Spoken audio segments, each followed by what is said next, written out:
بسم اللہ الرحمن الرحیم۔ بہت اہم خبر آپ کو بتائیں کہ جعلی نوٹوں کی روک تھام کے لیے اور کرپشن کو روکنے کے لیے نئے کرنسی نوٹ تیار کر لیے گئے۔ اس نئی کرنسی میں 50 روپے، 100 روپے، 500 روپے اور 1000 روپے کے نوٹ شامل ہیں۔ پرانے نوٹ کاغذ کے بنائے گئے تھے جبکہ نئے نوٹ پلاسٹک کے ہوں گے۔ یہ اقدام جعلی کرنسی کی روک تھام کے لیے اٹھایا گیا۔ ان پلاسٹک کرنسی نوٹوں کا اطلاق 2022 سے ہوگا۔ 2022 میں کاغذ کے نوٹ مکمل طور پر ختم کر دیے جائیں گے، جبکہ ان کی جگہ صرف نئی پلاسٹک کرنسی ہی استعمال ہو سکے گی۔ تو 2022 میں 50، 100، 500 اور 1000 روپے کے نوٹوں کا رنگ کیسا ہوگا؟ ہم آپ کو بتاتے ہیں۔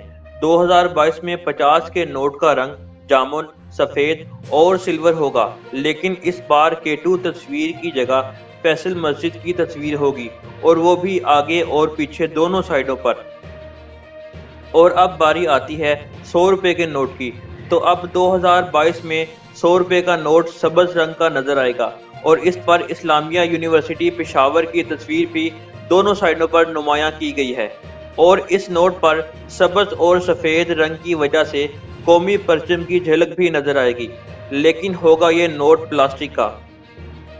اور اسی طرح 500 کا نوٹ گولڈن رنگ کا نظر آئے گا، اور اس کے بھی دونوں سائیڈوں پر بادشاہی مسجد کی تصویر نمایاں ہوگی۔ اور اب باری آتی ہے 1000 روپے کے نوٹ کی۔